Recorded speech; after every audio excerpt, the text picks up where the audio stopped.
Yes, good evening बेटा जी, good evening बच्चों, good evening सबको, गुड इवनिंग। यस, तो पीवाईक्यू हमारे खत्म हो गए ना? Yes, sir. Breathing and respiration, breathing and exchange of gases के। Yes, sir. Good, good to go.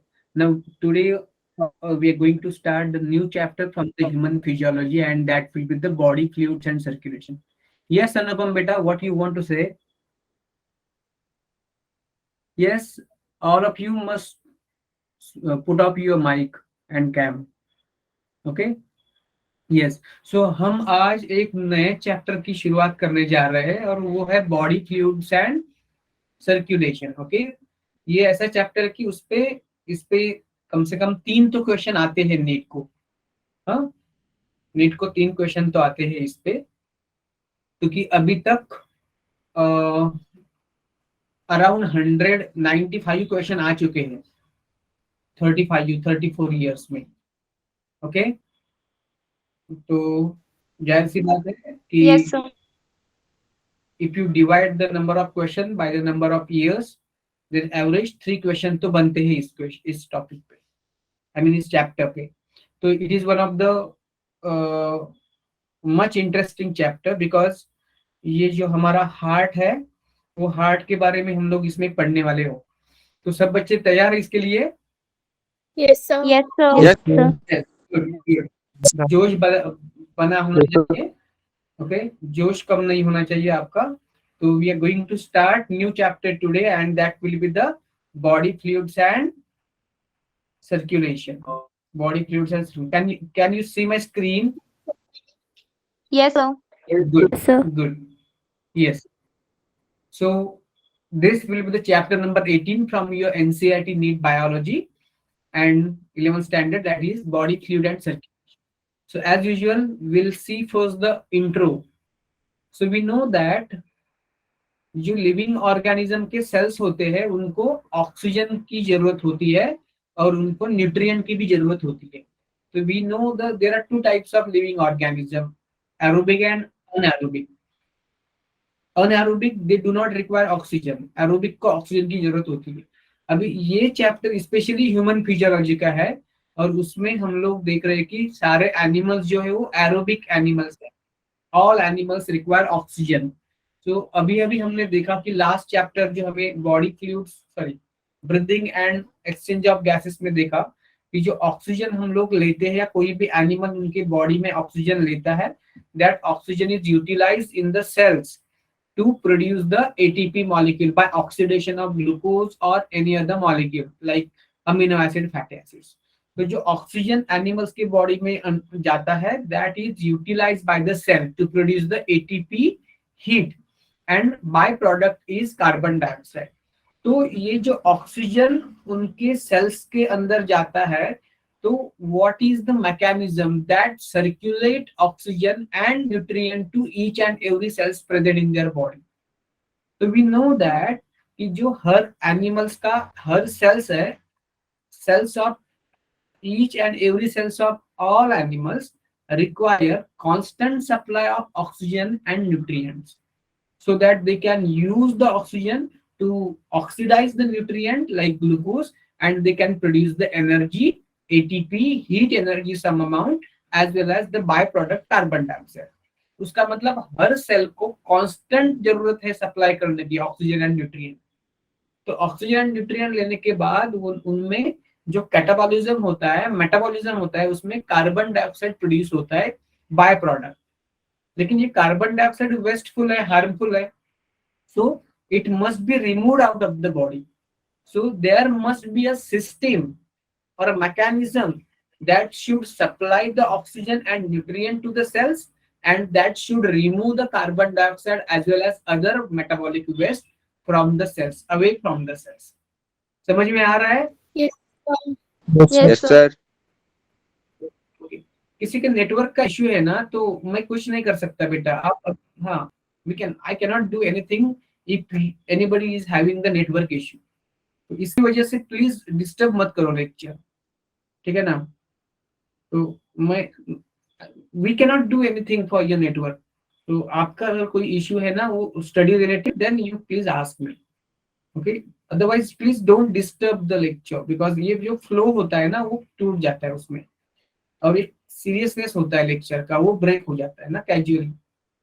Okay, तो प्लीज आपको आपका नेट कनेक्टिविटी इंश्योर करना है, that will be your responsibility. अगर किसी दिन कुछ प्रॉब्लम है तो आप बाद में देख सकते हो रिकॉर्डिंग वगैरह, okay. So there must be constant supply of oxygen and nutrient to the cells of the body, and the removal of carbon dioxide and other waste is also required away from the cells. इसका मतलब है कि body में कोई ऐसा एक mechanism होना चाहिए, इफिशिएंट मैकेनिज्म होना चाहिए कि जो उनके बॉडी में ये ऑक्सीजन का, न्यूट्रिएंट का सर्कुलेशन करा सके, टिश्यू तक, सेल्स तक मतलब सप्लाई कर सके, और टिश्यू या सेल्स ने जो भी वेस्ट बनाया है वो उनके बॉडी के बाहर निकाल सके। तो there must be some certain type of mechanism of circulation. तो अगर हम बात करें कि सिंपलेस्ट टाइप ऑफ एनिमल्स है ना, like like Porifera, Cnidaria etcetera, तो वो क्या करते हैं, जो बाहर का पानी होता है वो पानी उनके बॉडी के कैविटी में चला जाता है और वहां पे वो सर्कुलेट होता है, और that water only provide the oxygen and nutrient to the cells of the body, and when the water removed out of the body, it take away carbon dioxide and other metabolic waste produced in their body. So they do not have a special circulatory mechanism surrounding water when enter in the body cavity, that only act as a circulatory fluid. Are you getting me? आपको समझ में आ रहा है कि नहीं आ रहा है? Yes, sir. Yes, sir. Yes, sir. Yes, sir. Yes, sir. okay. But अगर हम लोग कॉम्प्लेक्स एनिमल की बात करें, जैसे कि हाइयर एनिमल्स है, ह्यूमन है, अदर मैमल्स है, तो उनके बॉडी में वाटर नहीं है, special type of circulatory fluid है। फॉर एग्जांपल ह्यूमन के बॉडी में blood is the main fluid and another fluid is the lymph, another fluid will be the lymph. Done with me? Yes, sir. हाँ, Yes, sir. तो आपको क्या करना है कि आपका जो एनिमल किंगडम चैप्टर है ना वो खोलना है, अभी नहीं बाद में, और आपको हर फाइलम में पोरीफेरा से कॉर्डेटा तक, मैमेलिया क्लास तक आपको देखना होगा कि अलग अलग फाइलम में, अलग अलग एनिमल्स के ग्रुप में what is the mechanism of circulation.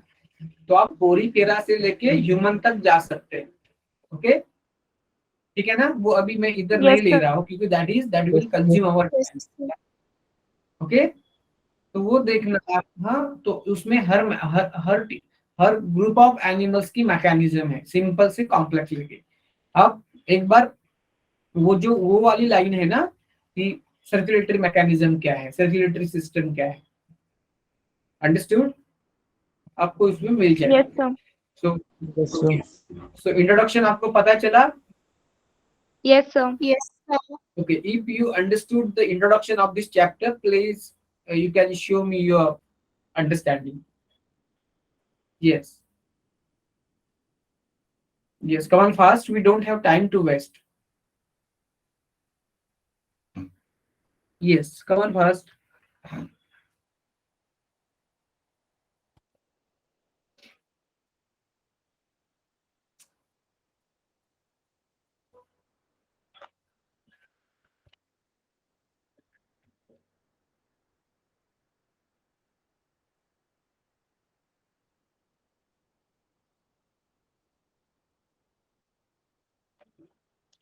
देखो 35 बच्चे हैं अभी लेक्चर में, 37 participant, 35 are present.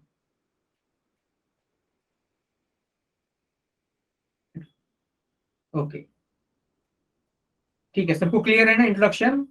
Yes, sir. Yes, sir. सबका ये आना चाहिए ना मुझे। Yes, sir. Yes, Ashish, are you there? Ashish Kumar, are you there in the lecture? Yes, sir. Yes. Hello, Hello. Yes, sir. Okay. तो Hello. ये देखो, सबको सबको रिप्लाई देना है ना, सबको रिप्लाई देना है। Okay, sir. सबको रिप्लाई देना है। अगर समझ में नहीं आ रहा है, कुछ चाहिए तो you can ask me, but ऐसे न्यूट्रल मत बैठो, ठीक है ना। सो हमने क्या देखा कि all living organism require to and back movement of the circulatory fluid. Cells की तरफ सर्कुलेटरी फ्लूइड क्या लेके आएगा, न्यूट्रिएंट एंड ऑक्सीजन लेके आएगा, और क्या लेके जाएगा वापस, carbon dioxide and other metabolic waste को लेके जाएगा। अंडरस्टूड। तो अंदर सर्कुलेशन होना चाहिए, हर सेल तक न्यूट्रिएंट एंड हर सेल तक ऑक्सीजन का ट्रांसपोर्ट होना जरूरी है।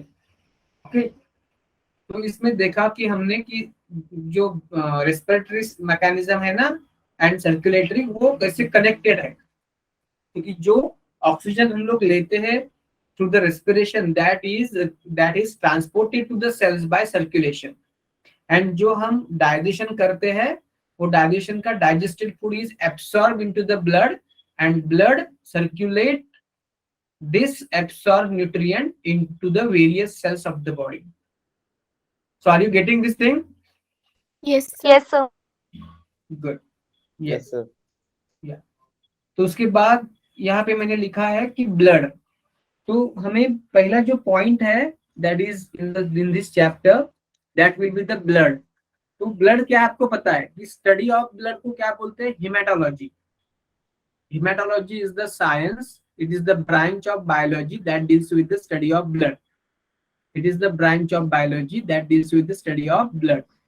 तो जो ब्लड कैसे बनता है हमारे बॉडी में, the process of formation of the blood is called as haemopoiesis. The formation of blood को क्या बोलेंगे, हीमोपोएसिस बोलेंगे। और ये ब्लड का फॉर्मेशन किधर होता है हमारे बॉडी में, अगर एम्ब्रियोनिक कंडीशन है, मतलब अभी तक बर्थ नहीं हुआ है, फीटस है, तो एम्ब्रियोनिक कंडीशन में लीवर में और स्प्लीन जो होती है ना, ये दो ऑर्गन्स में ये ब्लड बनता है हमारा। सारे सेल्स, आरबीसी, डब्ल्यूबीसी, प्लेटलेट्स, वो सारा ब्लड कहाँ पे बनता है, एम्ब्रियोनिक कंडीशन में लीवर में एंड स्प्लीन में बनता है। लेकिन जब बर्थ होता है उसके बाद हमारा जो रेड बोन मैरो होता है, बोन के अंदर होता है रेड बोन मैरो, तो वो बनाता है after birth. Red bone marrow produces blood. ये जो ब्लड है वो स्लाइटली अल्कलाइन है, बिकॉज इसका पीएच जो है वो 7.4 होता है, और एवरेज साइज हेल्दी एडल्ट में approximately 5 litre to 6 litre blood होता है नॉर्मली। यस, कोई बोल रहा है क्या?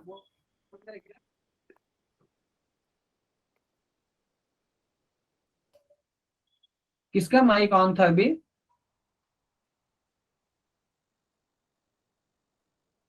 यस, कहाँ से आवाज आ रहा था, कोई बताएगा? सजिल, कोई आवाज आ रहा था बेटा अभी? Yes, sir. कहाँ से आ रहा था, कैन यू टेल मी?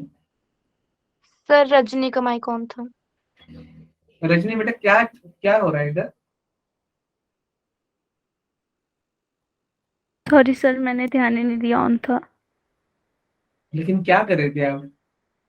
आवाज कहाँ से, आप बोल रहे थे क्या किससे? सर साथ में बैठे हुए थे कोई। लेकिन आप गप्पे मार रहे हो क्या, लेक्चर में अटेंड कर रहे हो? हाँ बेटा, आप जब क्लास में होते हो ना, सबको बोल रहा हो, तो आपके पास ऐसे कोई लेक्चर शुरू होता है, मतलब जब लेक्चर चलता है तो ऐसे नहीं करते ना आप। ध्यान से पढ़ो इधर। सिर्फ मोबाइल से अटेंड होने में नीट क्रैक नहीं होगा ना। अपने मोबाइल से अटेंड करा लेक्चर तो नीट क्रैक नहीं होगा बेटा, सबको बोल रहा हूँ मैं।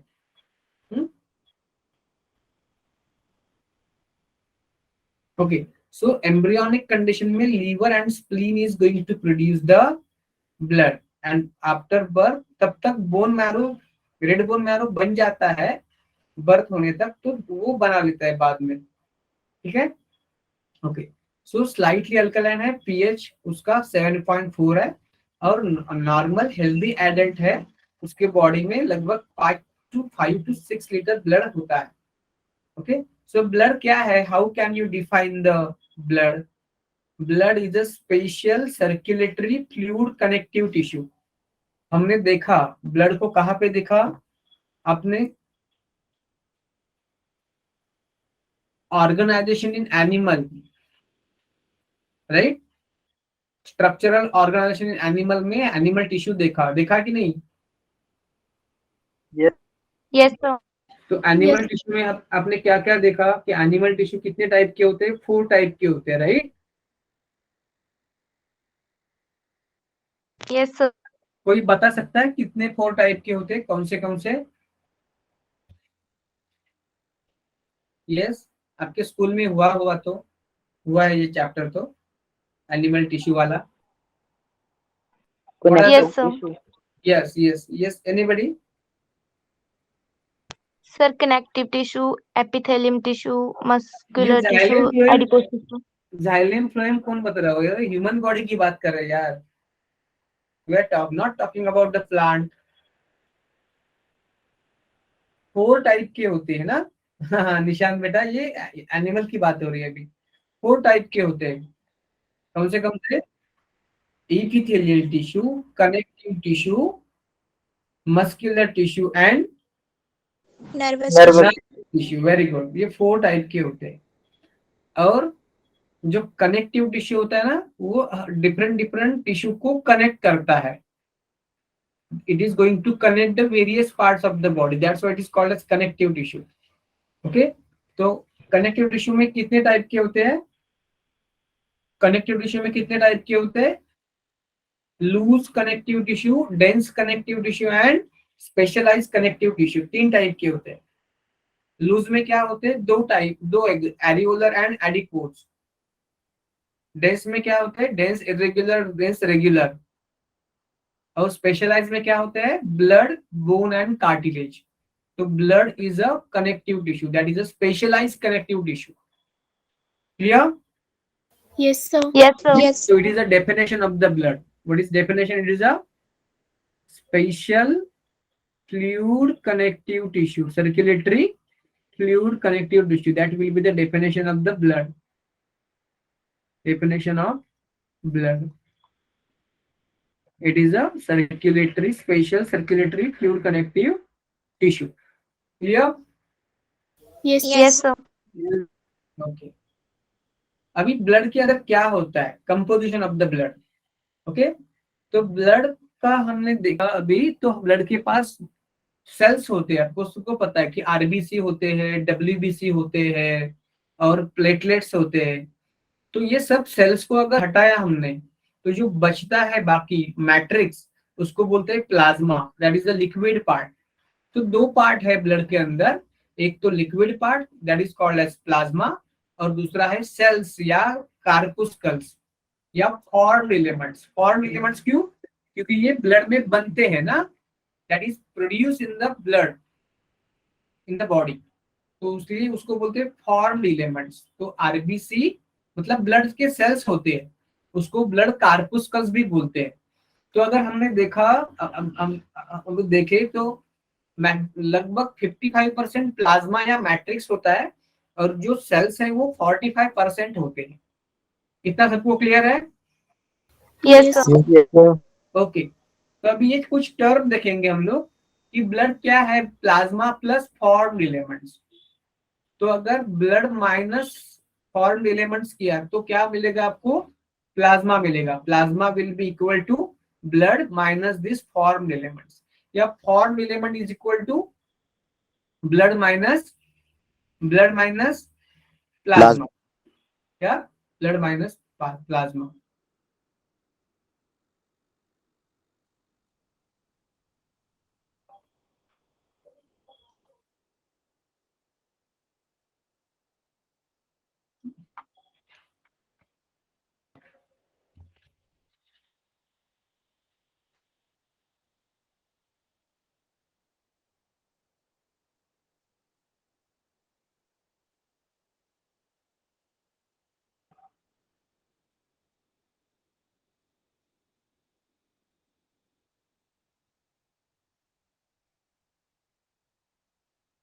ये तो सीधी सी बात है, ये ऐसे लिखने के लिए लिखा मैंने ये तो सबको पता होगा, लेकिन ये प्लाज्मा पे आता है question. Plasma is equal to blood minus form elements.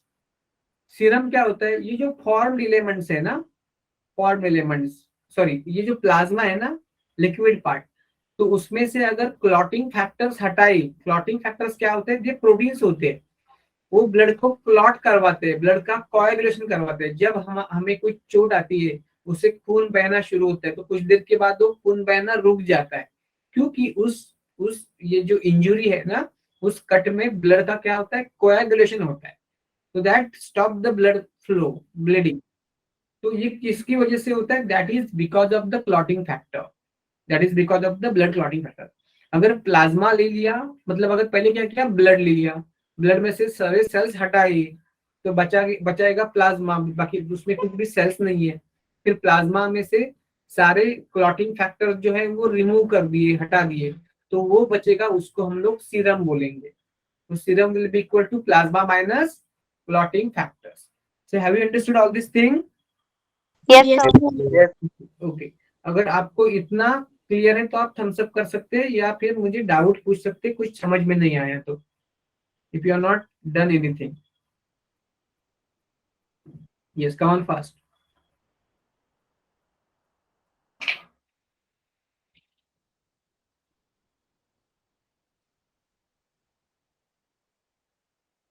Serum मतलब क्या, मैं बताया ना मैंने, सीरम मतलब plasma minus clotting factor. Plasma से क्लॉटिंग फैक्टर को हटाया तो बचता, उसको सीरम बोलते हैं।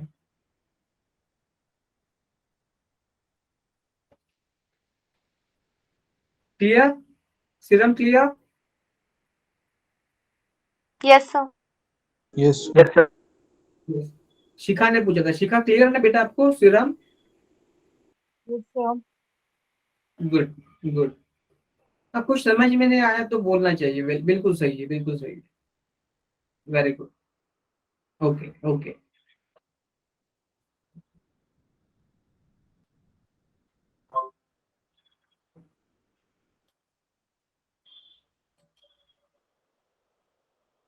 ओके, अभी हम लोग एक एक की बात करेंगे, प्लाज्मा की बात करेंगे पहले। तो हमने पहले से देखा कि जो पूरा ब्लड है उसमें मोर देन 50%, 55% प्लाज्मा है, सेल्स 45% है। तो प्लाज्मा की बात करें ना, तो अकेले प्लाज्मा में जो पानी है, वाटर है, वो बहुत ज्यादा है, लगभग 90 to 92% पानी है उसमें, वाटर ही है। और ऑफकोर्स जो बाकी के बचे ना सोल्यूट, वो 8% to 10% होते हैं, 8% to 10% बाकी के सोल्यूट होते हैं। ओके, और ये सोल्यूट में क्या क्या होता है? एक तो होते हैं प्रोटीन्स, और प्रोटीन्स कितने होते हैं? 6 to 8% प्रोटीन होते हैं। ओके, और उन प्रोटीन में मेन कौन से प्रोटीन है? Main number 1 albumin, number 2 globulin, और नंबर 3 है फिब्रिनोजेन। 3 मेजर प्रोटीन्स होते हैं। तो देखा हमने कि सोल्यूट में, सोल्यूट कितना है? प्लाज्मा अगर लिया, सपोज ये ब्लड है, ये ब्लड है, ये सपोज सेल्स है, ये सेल्स है, बाकी का ये लिक्विड पार्ट है प्लाज्मा। तो अगर आपने ये सब सारे ब्लड सेल्स हटा दिए, तो जो बचेगा विदाउट ब्लड सेल, उसको प्लाज्मा बोलेंगे। तो ये प्लाज्मा की बात करें, मतलब ये प्लाज्मा की बात करें, तो उसमें पानी कितना होता है? वाटर लगभग 90 to 92% होता है, और बाकी का 8 to 10% क्या होता है? सोल्यूट होता है। सोल्यूट, कोई ना कोई सोल्यूट होता है। तो उस सोल्यूट की बात करें तो उसमें भी मैक्सिमम है प्रोटीन, 6 to 8%। और उन प्रोटीन अलग अलग टाइप के प्रोटीन होते हैं। तो मेन 3 टाइप के प्रोटीन है, albumin, globulin, fibrinogen. Albumin, globulin and fibrinogen. तो अल्ब्यूमिन का फंक्शन क्या होता है?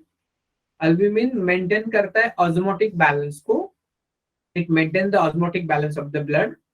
ग्लोबुलिन का मेन फंक्शन है डिफेंस मैकेनिज्म। एंड फिब्रिनोजेन, जो हमें क्लॉटिंग फैक्टर्स की बात करें ना, तो उसमें से फिब्रिनोजेन एक इंपॉर्टेंट क्लॉटिंग फैक्टर है। ओके, तो fibrinogen is involve in the clotting of the blood, it is involve in the clotting of the blood. Okay, तो ये 3 टाइप के प्रोटीन्स मेन प्रोटीन होते हैं। और अगर सोल्यूट की बाकी के सोल्यूट की बात करी तो उसमें इनऑर्गेनिक भी है और ऑर्गेनिक भी है। ऑफकोर्स प्रोटीन ऑर्गेनिक ही होते हैं। ओके, तो इनऑर्गेनिक में क्या होता है, इनऑर्गेनिक आयंस हो सकते हैं like sodium ion, potassium ion, chloride ion, calcium ion etcetera. और इनऑर्गेनिक सॉल्ट या इनऑर्गेनिक कंपाउंड हो सकते हैं, मतलब कार्बोनेट्स, फॉस्फेट्स एटसेट्रा, अलग अलग टाइप के कंपाउंड्स इनऑर्गेनिक सॉल्ट्स हो सकते हैं। तो जो हमने अभी बात की एक स्लाइड में कि हमने देखा कि ब्लड का जो पीएच है वो 7.4 पीएच होता है। तो ये 7.4 पीएच कौन बनाता है, तो इसके लिए ब्लड के अंदर जो कार्बोनेट्स होते हैं, सोडियम बाइकार्बोनेट, पोटेशियम बाइकार्बोनेट, ऐसे कैल्शियम कार्बोनेट, ऐसे अलग अलग टाइप के जो कार्बोनेट्स होते हैं ना, वो कार्बोनेट ब्लड का पीएच 7.4 बनाते हैं, स्लाइटली अल्कलाइन बनाते हैं। क्लियर है आपको? Yes, sir. Okay. Yes, sir.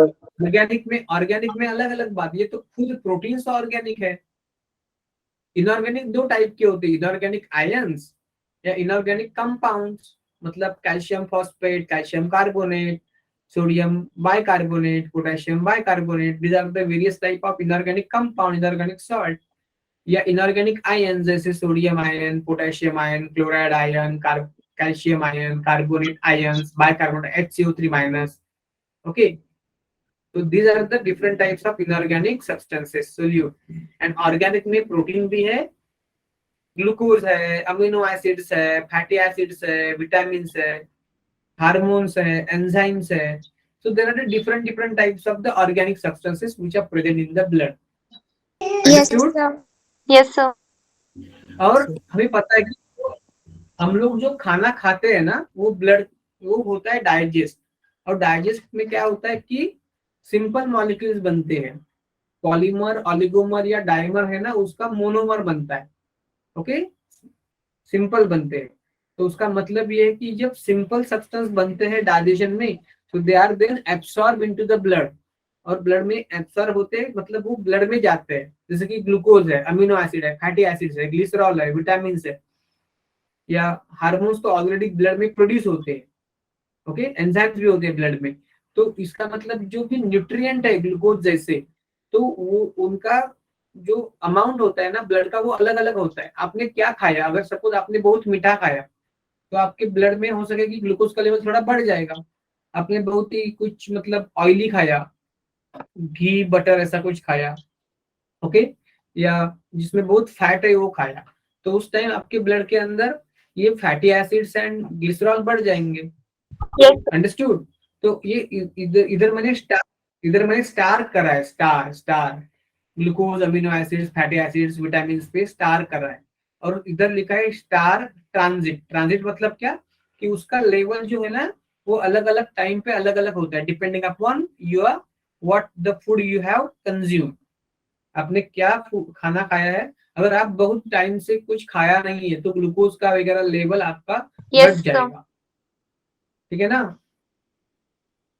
सो ट्रांजिट मतलब they are not, their level can change, their level can fluctuate more or less, more or less, हाँ, एकदम ज्यादा नहीं, क्योंकि हमारी बॉडी होम्योस्टेसिस करती है, लेवल मेंटेन करने का काम करती है। Yes, sir.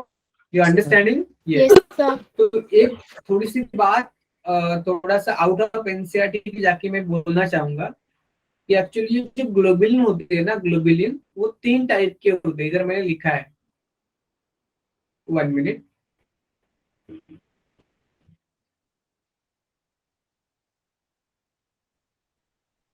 ये ग्लोबुलिन्स आर ऑफ 3 टाइप्स,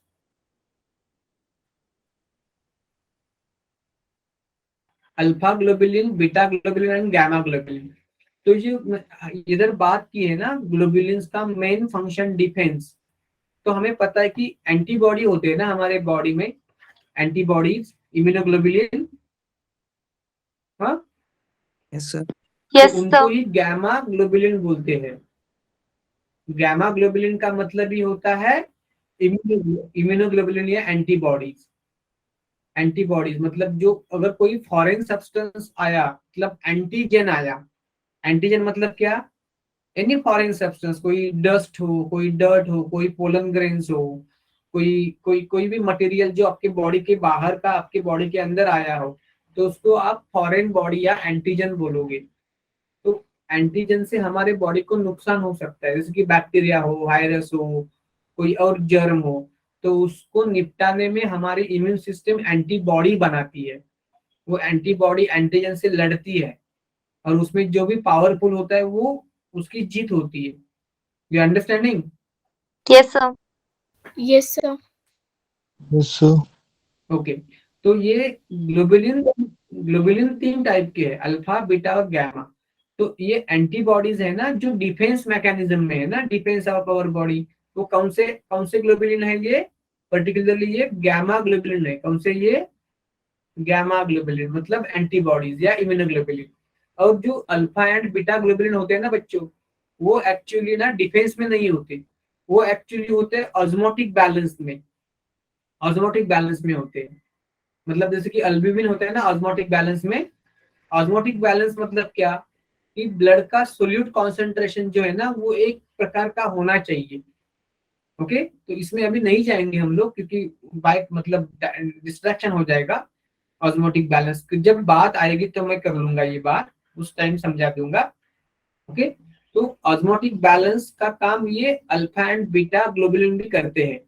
लेकिन इस तरह के क्वेश्चन ना आजकल नहीं आते नीट में। तो स्ट्रेट फॉरवर्ड क्वेश्चन आते हैं मैक्सिमम, और बेस्ड ऑन एनसीईआरटी आते हैं। कोई कोई ट्विस्ट होता है क्वेश्चन में बहुत सारा, हल्का हल्का, लेकिन वो भी फिर मैक्सिमम 99% एनसीईआरटी के लाइन के ही आते हैं, मतलब एनसीईआरटी के अंदर के ही आते हैं। ओके, लेकिन मेरे से रहा नहीं गया कि ये बता दूं आपको कि ग्लोबुलिन का मेन फंक्शन डिफेंस है। ओके, लेकिन कुछ ग्लोबुलिन और अल्ब्यूमिन के साथ ऑस्मोटिक बैलेंस में भी लग जाते हैं। आपको ये और ये जो अल्फा एंड बीटा ग्लोबुलिन है ना, वो लीवर बनाता है, that is produce by the liver. Okay, produce by it is produce by liver. कौन बनाता है alpha and beta globulin? Produce by liver. और जो एंटीबॉडी कौन बनाते हैं? वो बी सेल्स बनाते हैं, B cells, B lymphocytes. B cells या बी लिम्फोसाइट्स, हमें आगे जाके बात करेंगे इसकी। आपको ये स्लाइड क्लियर हो गया अभी? Yes, sir. Yes, sir. Yes, Yes, sir. Clear है तो आप दिखा सकते हैं एक्सप्रेस करके कि आपको क्लियर है, otherwise you can ask me doubt.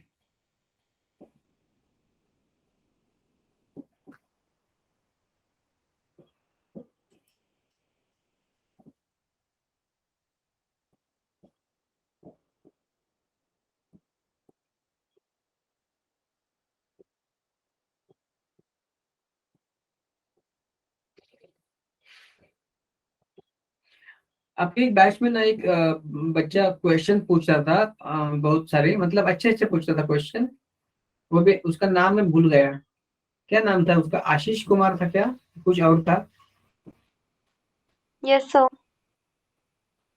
वो आजकल नहीं होता क्या? ये आशीष कुमार वही है क्या? अभी है वो? Yes, sir. आशीष बेटे,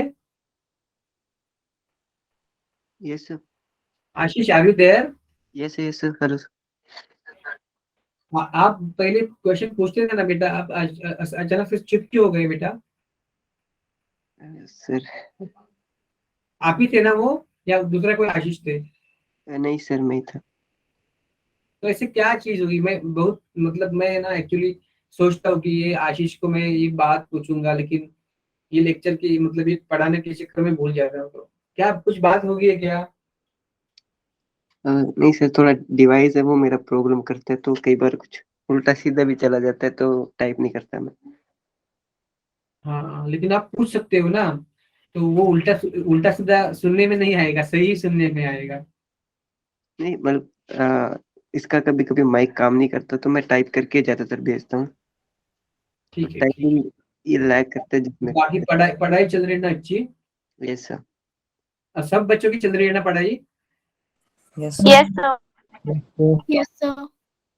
ओके।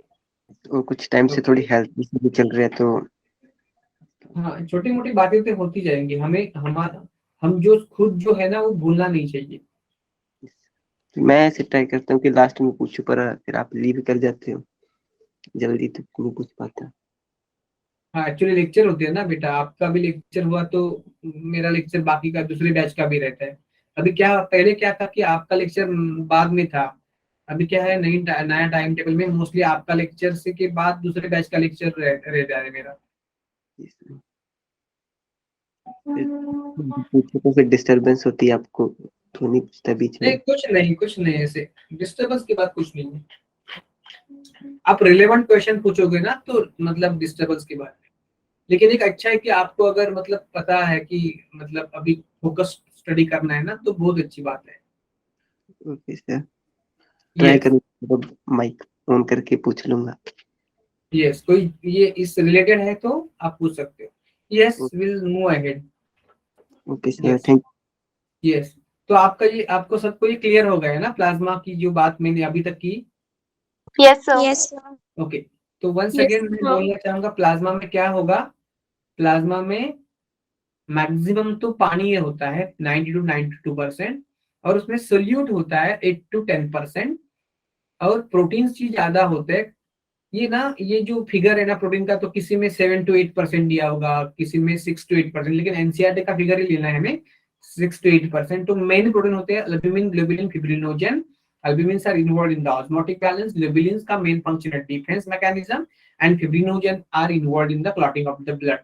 तो इनऑर्गेनिक में इनऑर्गेनिक आयंस भी है, इनऑर्गेनिक सॉल्ट्स या कंपाउंड्स भी है। इनऑर्गेनिक सॉल्ट्स जो होते हैं वो ब्लड का पीएच स्लाइटली अल्कलाइन करते हैं 7.4। और ऑर्गेनिक में तो प्रोटीन खुद ऑर्गेनिक है, बाकी के न्यूट्रिएंट भी होते हैं जैसे कि अमीनो एसिड है, ग्लूकोज है, फैटी एसिड्स हो ट्रांजिट होते हैं, वाइटामिन भी होते हैं। ओके और हार्मोन्स एंड एंजाइम्स भी होते हैं, और कुछ मतलब एंजाइम्स वो प्रोटीन्स भी होते हैं, लेकिन मेन प्रोटीन्स तो ये है ब्लड के। Okay clear. Yes, sir. Yes, sir. के बाद हम लोग बात करेंगे फॉर्म्ड एलिमेंट्स। फॉर्म्ड एलिमेंट्स क्यों बोलते हैं उनको, कि ये ब्लड में प्रोड्यूस होते हैं, फॉर्म होते हैं, ब्लड के अंदर फॉर्म होते हैं। तो ये तीन टाइप्स के हमें पता है, आरबीसी है, डब्ल्यूबीसीज है, एंड प्लेटलेट्स है। आरबीसीज है, डब्ल्यूबीसीज एंड प्लेटलेट्स है। तो एक एक की बात करेंगे। पहली बात है आरबीसी की। आरबीसी का फुल फॉर्म क्या है, रेड ब्लड सेल्स, या रेड ब्लड कार्पुस्कल्स भी बोलते हैं, सेल्स या कार्पुस्कल्स, या उनको बोलते हैं इरिथ्रोसाइट्स। इरिथ्रोसाइट्स तो these are the most abundant blood cell. पूरे जो तीन टाइप के सेल्स है ब्लड के अंदर, आरबीसी, डब्ल्यूबीसी, प्लेटलेट, उसमें सबसे ज्यादा है वो आरबीसी है। करीब करीब उसका जो अमाउंट है, नंबर है, वो 5 मिलियन टू 5.5 मिलियन होता है। मतलब करीब करीब 50 लाख टू 55 लाख तक होता है 1 mm³ ऑफ ब्लड में। 1 mm³ ऑफ ब्लड में इतना होता है उसका नंबर। एक मिनट, कोई मैसेज आ रहा है, आप किस शायद केस में आ रहे हैं।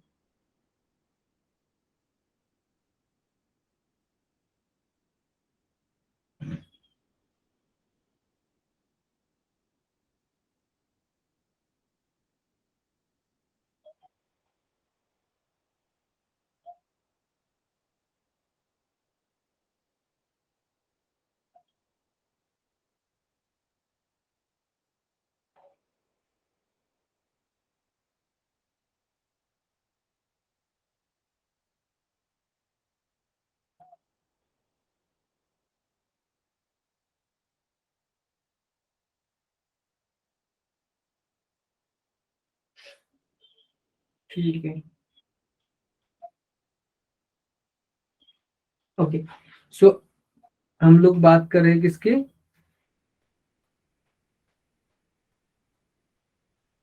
आरबीसी की। तो हमने देखा इधर कि मोस्ट एबंडेंट सेल्स तो आरबीसी होते हैं, मोस्ट एबंडेंट सेल्स तो आरबीसी होते हैं।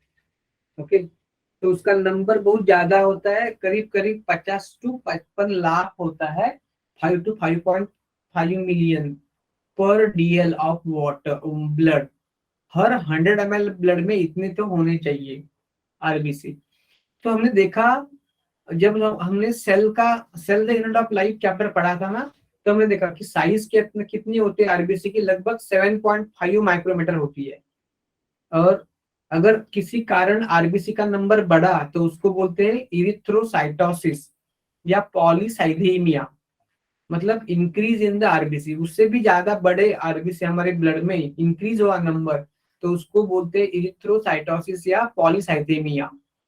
ओके, तो मैंने आपको समझाया था कि जब ब्रीदिंग एंड रेस्पिरेशन में, कि जब हम लोग ऊंचाई पे जाते हैं ना, ऊंचाई पे पहाड़ पे जाते हैं, बहुत ही ऊंचाई पे जाते हैं, बहुत तो ऊंचाई पे जाते हैं तो क्या होता है उधर, ऑक्सीजन का टेंशन क्या होता है, कम होता है या बढ़ता है? कम होते हैं। कम। कम होता है, डिक्रीज होता है। तो जितना ऑक्सीजन चाहिए हमें उतना ऑक्सीजन तो नहीं मिल पाता, राइट। तो शुरू शुरू में हमें कैसे लगता है कि रेस्टलेसनेस, मतलब हम अच्छा जोर जोर से ब्रीदिंग करने लगते हैं, क्योंकि जितना ऑक्सीजन चाहिए उतना ऑक्सीजन नहीं मिल रहा है सेल्स को, तो ब्रीदिंग का रेट बढ़ जाता है, हार्ट का रेट बढ़ जाता है, हमें थकावट होने लगती है, थोड़ी सी चक्कर ऐसे आ रहे ऐसे लगता है हमें, कि कुछ गिडीनेस लगता है, सर चकरा जाता है थोड़ा सा, और बहुत ही वीकनेस थोड़ा सा लगता है हमें कि बहुत वीक हो गए हम लोग। लेकिन कुछ टाइम के बाद उसको बोलते हैं ना, ये जो होते हैं ना हिली रीजन में जाने के बाद ऑक्सीजन कम होने की वजह से, उसको बोलते हैं, क्या बोलते हैं उसको, अल्टीट्यूडनल सिकनेस बोलते हैं। क्या बोलते हैं उसको? अल्टीट्यूडनल सिकनेस बोलते हैं, हाई एल्टीट्यूड पे या हाई हिली रीजन पे। तो कुछ देर बाद ना हमें थोड़ा सा रिलैक्स, मतलब अच्छा लगने लगता है, क्योंकि उस टाइम क्या होता है, हमारे ब्लड बॉडी के अंदर, बोन मैरो के अंदर आरबीसी का नंबर बहुत ही ज्यादा बढ़ जाता है। क्योंकि अगर आरबीसी का नंबर बढ़ेगा तो हीमोग्लोबिन का नंबर भी बढ़ेगा, और हीमोग्लोबिन का नंबर बढ़ेगा तो ऑक्सीजन का ट्रांसपोर्ट अच्छे तरह से होगा। अब हमारे टिश्यू को, सेल्स को अच्छी तरह से ऑक्सीजन मिल पाएगा। Is it clear? Yes, sir. Yes, sir. Yes, sir. Yes, sir.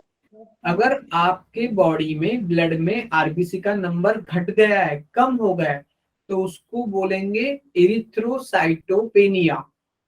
इरिथ्रोपेनिया या इरिथ्रोसाइटोपेनिया। पेनिया मतलब पेन क्या, अगर कोई चीज हमारी कम हो गई है ना, लॉस्ट हो गई है, तो हम पेन बोलेंगे। तो इससे आप लोग ध्यान रख सकते हैं। इरिथ्रोसाइटोपेनिया मतलब decrease in the RBC. For example जब एनीमिया होता है ना, उसको एनीमिया, बाद में एनीमिया हो जाएगा। एनीमिया में क्या होता है, हीमोग्लोबिन कम होता है ना, एनीमिया में क्या Yes, होता sir. है, हीमोग्लोबिन कम होता है ना। तो अगर आरबीसी कम होगा तो हीमोग्लोबिन भी कम होगा कि नहीं? Yes, sir. Yes, sir. Okay, तो आरबीसी का नंबर कम है तो हीमोग्लोबिन भी कम होगा। ओके, 11% होना चाहिए हीमोग्लोबिन, बाद में देखेंगे हम लोग। तो ये आरबीसी कहाँ पे बनते हैं? तो हमें पता है कि जो जो पूरा का पूरा ब्लड है ना हमारा, वो जब हम एम्ब्रियोनिक स्टेज में होते हैं, मतलब जब वो फीटस का बर्थ नहीं है अभी तक, वो यूटेरस में ही है मम्मी के अपने, तो उसका लीवर एंड उसका स्प्लीन बनाता है। और जब बर्थ होता है, आरबीएम मतलब आफ्टर, आरबीएम का मतलब है रेड बोन मैरो। तो रेड बोन मैरो में कब बनता है? आफ्टर बर्थ, क्योंकि बर्थ होने तक ये जो बोन मैरो है ना वो अच्छी तरह से बन पाता है। लेकिन जब तक बर्थ नहीं हुआ है तब तक उसका बोन मैरो अच्छी तरह से बना नहीं होता, तो प्रोड्यूस नहीं कर सकता। ओके, तो आरबीसी का लाइफ स्पैन कितना होता है आपको पता होगा, वो होता है 120 डे। 120 मतलब करीब करीब 4 महीने का आरबीसी का लाइफ स्पैन होता है। आरबीसी बोन मैरो में बन गए, ब्लड के अंदर आ गए, तो 4 महीने वो लगभग उधर रहते हैं जिंदा, लेकिन उसके बाद वो खत्म किए जाते हैं। ओके, तो वो कहाँ पे Yes, sir. खत्म कहाँ पे होते हैं? ये दो जगह पे खत्म होते हैं। आपके एनसीईआरटी में इतना ही दिया है कि स्प्लीन में खत्म होते हैं ना, और इसलिए उन्होंने बोला कि spleen Yes, is sir. The graveyard of RBC. शमशान है, शमशान, पता है ना, ग्रेवयार्ड मतलब। Yes, sir. लेकिन Yes, sir. लेकिन लीवर में भी आरबीसी का खत्म होते हैं, आरबीसी लीवर में भी खत्म होते हैं, लेकिन ज्यादा खत्म होते हैं स्प्लीन में। लीवर में भी थोड़े खत्म होते हैं। तो हमने देखा ना कि हमें जब डाइजेशन देखा ना, तो हमने एक डिसीज देखा था। कौन सा डिसीज देखा था? जिस डिसीज में लीवर जो है ना वो ज्यादा आरबीसी ब्रेक करता है, और बिलिरुबिन बिलिवर्डिन का जो ये है फॉर्मेशन बढ़ता है। Which disease?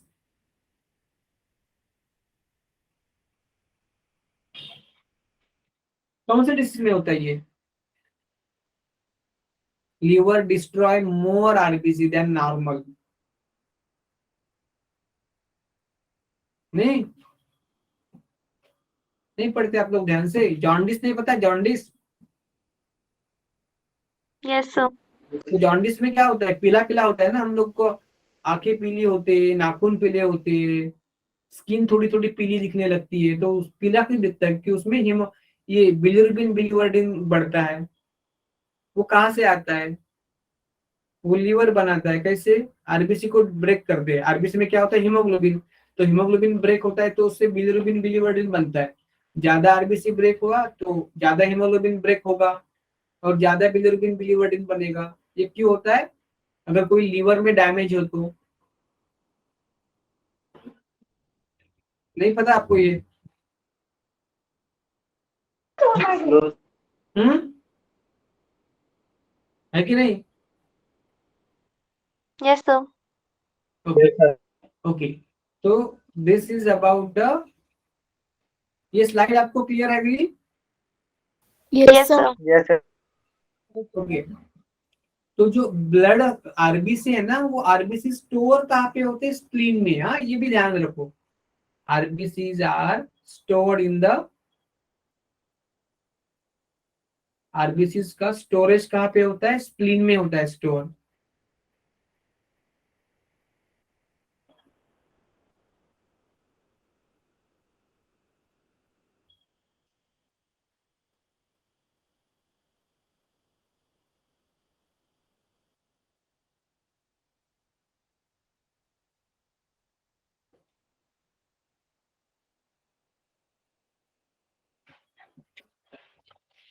RBC are stored in the spleen.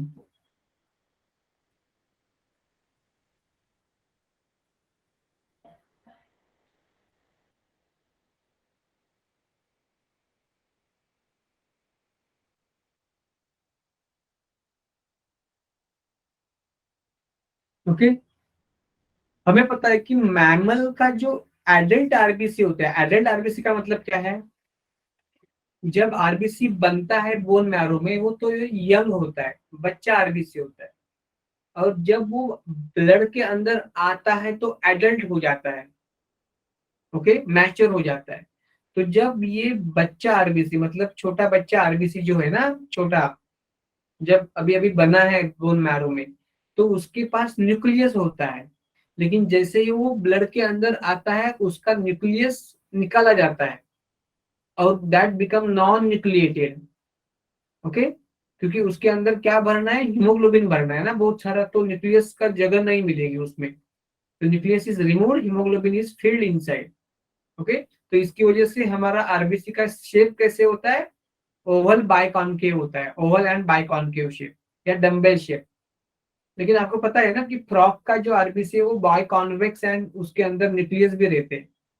सब मैमल, मैक्सिमम मैमल का जो एडल्ट आरबीसी है वो विदाउट न्यूक्लियस है।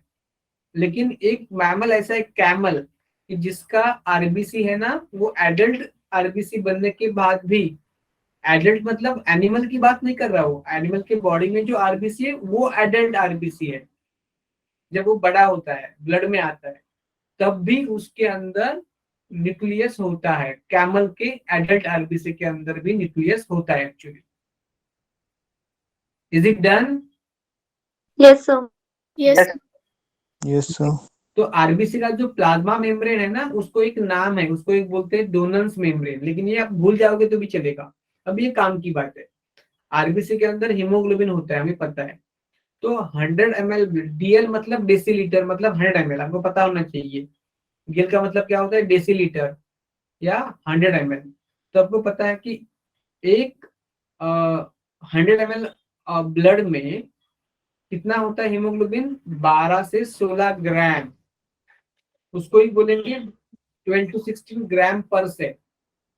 ओके, अगर 1 ग्राम है ना, 1 ग्राम इन 100 ml, कोई भी चीज 1 ग्राम 100 ml, तो उसको बोलेंगे 1%। 2 ग्राम इन 100 ml तो 2%। 5 ग्राम इन 100 ml 5%।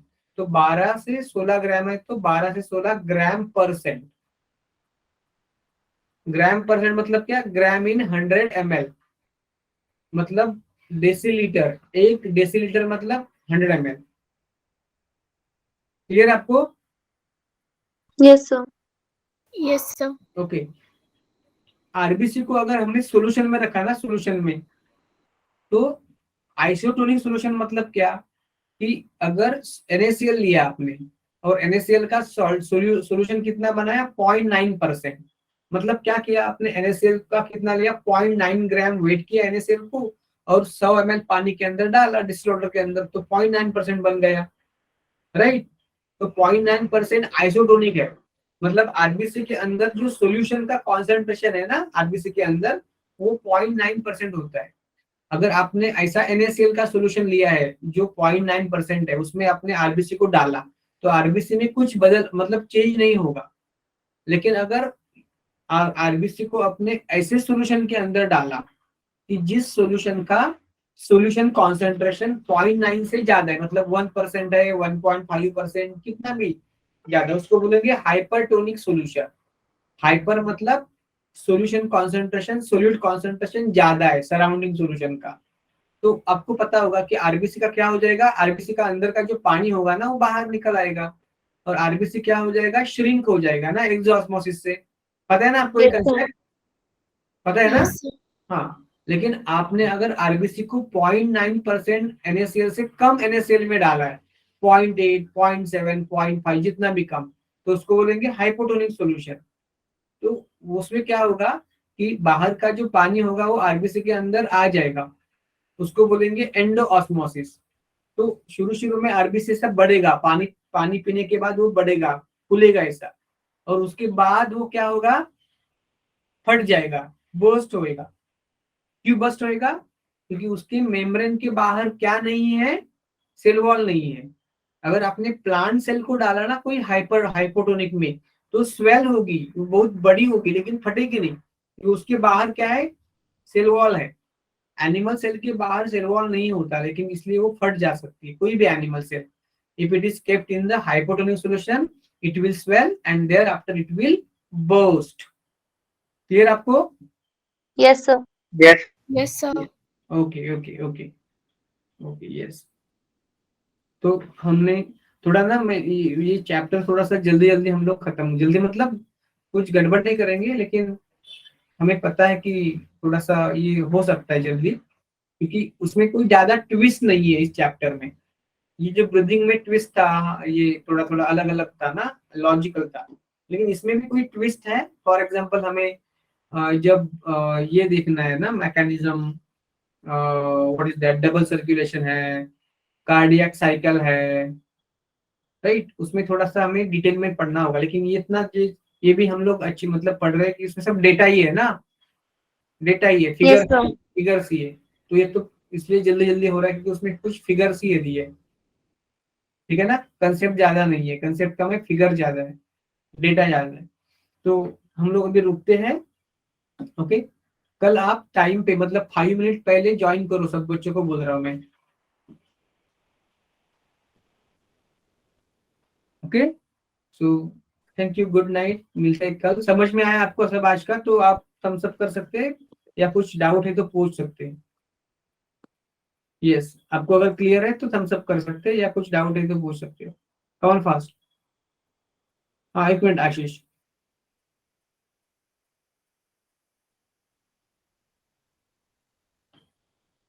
Good night sir. Yes, good night, good night. जिनका हो गया वो लेफ्ट हो सकते हैं। Good night, sir. Good good night. Night sir. Yes, good night. Good night. कुछ कुछ पूछना था आपको?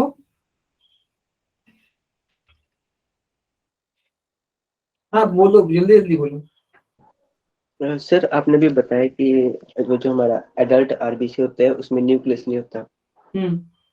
तो सर वो बिना न्यूक्लियस के उसको मतलब कमांड कौन देता है काम करने के लिए? हाँ, बिना न्यूक्लियस के वो अपना काम कैसे करते हैं? करते हैं क्योंकि उनको न्यूक्लियस की जरूरत ही नहीं, उसके उसका काम क्या, उसके अंदर हीमोग्लोबिन तो बने हुए होते हैं ना, Yes, और जो एंजाइम चाहिए वो भी बना हुआ होता है, ठीक है ना। तो वो मतलब मूव तो करते हैं हमारी वैसे, उसमें तो उनको कमांड कौन देते हैं कि आपने यहीं से मूव करना है? नहीं नहीं, ऐसा ऐसा ऐसा किसने बोला कि न्यूक्लियस ये करता है सब?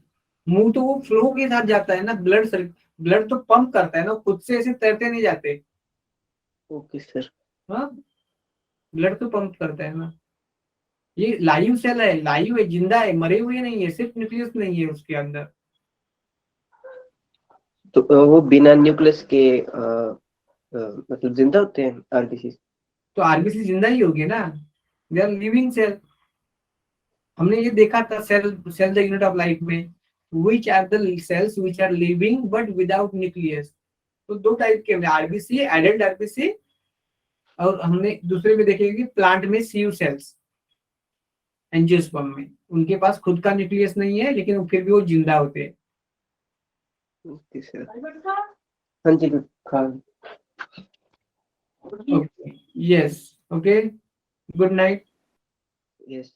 Yes, good night. Good thank you. Night. Good night. Yes, clear ना सबको? या यस। Will see.